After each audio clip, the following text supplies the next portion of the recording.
গাজওয়াতুল হিন্দ কি, কখন শুরু হবে, বিস্তারিত জানুন। আসসালামু আলাইকুম ওয়া রাহমাতুল্লাহি ওয়া বারাকাতুহু। মুহাম্মদ কাসেম বলেন, আমি গাজওয়ায়ে হিন্দ বা তৃতীয় বিশ্বযুদ্ধ অনেকবার আমার স্বপ্নে দেখেছি। ইসলামের টিকে থাকা এই যুদ্ধ পাকিস্তানের উপর চাপানো হয়েছিল এবং আমরা আমাদের দেশ ও ইসলামকে রক্ষা করেছি। এটি ইসলামের ইতিহাসের সবচেয়ে ভয়াবহ যুদ্ধ ছিল। এটি শুধুমাত্র পাকিস্তানের টিকে থাকার জন্য যুদ্ধ ছিল না, বরং ইসলামের টিকে থাকার জন্য যুদ্ধ ছিল। কারণ এই যুদ্ধের আগে ইসলামের দুই প্রধান শক্তিশালী দুর্গ তুরস্ক ও সৌদি আরবকে দুষ্ট বা ইলুমিনাতি বাহিনী ধ্বংস করেছিল। আর যেহেতু পাকিস্তান ছিল ইসলামের শেষ দুর্গ, তাই ইসলাম রক্ষার জন্য পাকিস্তান রক্ষা করাটাই ছিল সবচেয়ে গুরুত্বপূর্ণ। পাকিস্তানের অবস্থা এই যুদ্ধের আগে আল্লাহ আমার স্বপ্নের খবর পাকিস্তান সেনাবাহিনী প্রধানকে জানান এবং শেষ নবী মোহাম্মদ সাল্লাল্লাহু আলাইহি ওয়াসাল্লাম তাকে আমার স্বপ্নের সাক্ষী দিয়েছেন যে কাসেম কারো সঙ্গে মিথ্যা বলছেন না, তার স্বপ্ন সত্য এবং আল্লাহর পক্ষ থেকে এসেছে এবং কাসেমের স্বপ্নে যা দেখানো হয়েছে তা সত্যিই ঘটবে। এরপর পাকিস্তান সেনাবাহিনী ও জনগণ আমার স্বপ্নে দৃঢ় বিশ্বাস করল। তারপর সেনাবাহিনী ও জনগণ সাহসী পদক্ষেপ নিয়ে ইসলাম ও পাকিস্তানকে রক্ষা করল।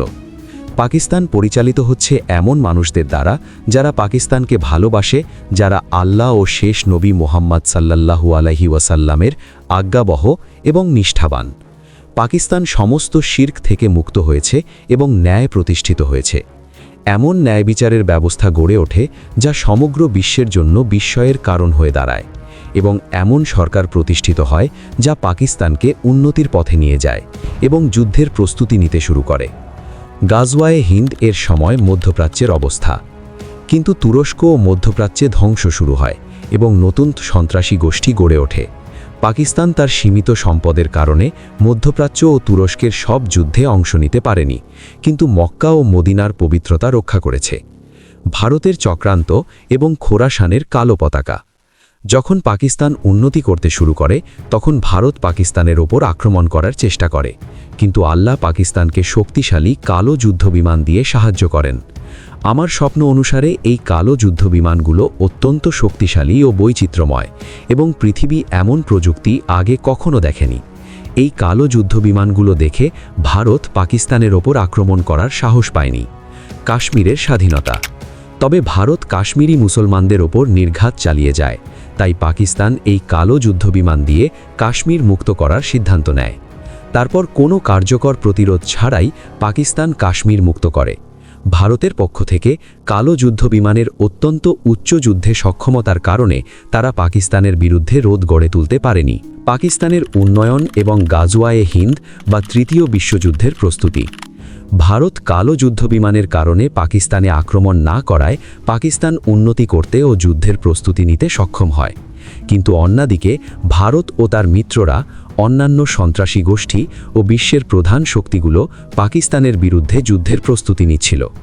এই কালো যুদ্ধবিমানগুলো দেখে বিশ্বের অনেক মুসলমান পাকিস্তানে এসে ইসলামের গৌরব উদযাপন করে এবং গাজওয়ায়ে হিন্দে যোগ দেয়।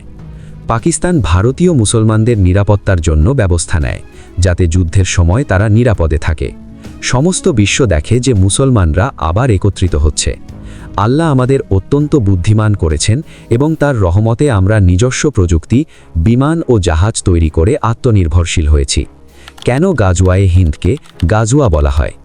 আমার প্রকৃত স্বপ্ন অনুসারে শেষ নবী মোহাম্মদ সাল্লাল্লাহু আলাইহি ওয়াসাল্লাম গোপনে ও অদৃশ্যভাবে এই যুদ্ধে অংশগ্রহণ করেন, যা তখনকার প্রধান কমান্ডারদের মধ্যেই ছিল। যুদ্ধের শুরু ও শেষ। এই যুদ্ধের কিছুদিন আগে শেষ নবী মোহাম্মদ সাল্লাল্লাহু আলাইহি ওয়াসাল্লাম আমাকে মদিনায় ডেকেছিলেন। আমি সেখানে গিয়ে দেখলাম মানুষের মধ্যে বিশৃঙ্খলা ও অন্ধকার। আমি তাদেরকে বললাম, একটু ধৈর্য ধরো, আল্লাহ সাহায্য করবেন সব ঠিক করতে। আমি ফিরে আসার পর শত্রুরা পাকিস্তানে আক্রমণের জন্য প্রস্তুত ছিল এবং আমরাও প্রস্তুত ছিলাম। যুদ্ধের প্রস্তুতি শেষে ভারত তার মিত্রদের সাহায্যে পাকিস্তানে আক্রমণ করে এবং সেই ভয়াবহ যুদ্ধ শুরু হয়। শত্রুরা নিশ্চিত ছিল তারা পাকিস্তান ধ্বংস করবে, কিন্তু আল্লাহর পরিকল্পনা আলাদা ছিল এবং আল্লাহ পাকিস্তানকে সাহায্য করেন। মুসলমানরা কোনো শিশু, বৃদ্ধ বা শান্তিপ্রিয় নিরস্ত্র মানুষকে হত্যা করেনি। আমি জানি না এই যুদ্ধ কতদিন চলেছিল, কিন্তু আল্লাহর সাহায্যে পাকিস্তান এই যুদ্ধ জিতেছে। যুদ্ধের পর যুদ্ধ শেষ হবার পর জানতে পারলাম এই যুদ্ধে ৮০ কোটি বা ৮০০ মিলিয়ন মানুষ মারা গেছে। আমি খুবই দুঃখিত হলাম এবং বললাম, কেন এই যুদ্ধ আমাদের ওপর চাপানো হয়েছিল? আমরা শুধু নিজেদের রক্ষা করেছি আর শত্রুরাই মৃত্যু চেয়েছিল। আমরা সব নারী, শিশু ও বৃদ্ধদের সাহায্য করেছি এবং তাদের পরিবার হিসেবে গ্রহণ করেছি এবং তারা ইসলাম গ্রহণ করেছে। আল্লাহর সাহায্যে আমরা এই যুদ্ধ জিতেছি এবং শত্রুরা পরাজিত হয়েছে। এরপর পূর্বের মুসলমানরা আল্লাহর সাহায্যে বিশ্বে ফিরে আসে এবং মধ্যপ্রাচ্য ও তুরস্কের অঞ্চল পুনরুদ্ধার করে। আর আমাদের পথ বন্ধ করার কেউ থাকে না এবং সন্ত্রাস ও অত্যাচারের সব রকম রূপ ধ্বংস হয়ে যায়। আল্লাহর সাহায্যে পাকিস্তান একটি মহাশক্তি হয়ে ওঠে। আমরা আল্লাহর সাহায্যে সারা বিশ্বে প্রকৃত ইসলাম ছড়িয়ে দিই এবং বিশ্ব শান্তিতে ভরে যায়। ইসলাম আবার সারা বিশ্বে ছড়িয়ে পড়ে এবং সবাই বুঝতে পারে যে শেষ নবী মুহাম্মদ সাল্লাল্লাহু আলাইহি ওয়াসাল্লামের প্রকৃত ইসলাম শান্তিতে পরিপূর্ণ। আল্লাহর বরকত ও দয়া সর্বত্র বিরাজ করে, কেউ দুঃখী বা দরিদ্র থাকে না।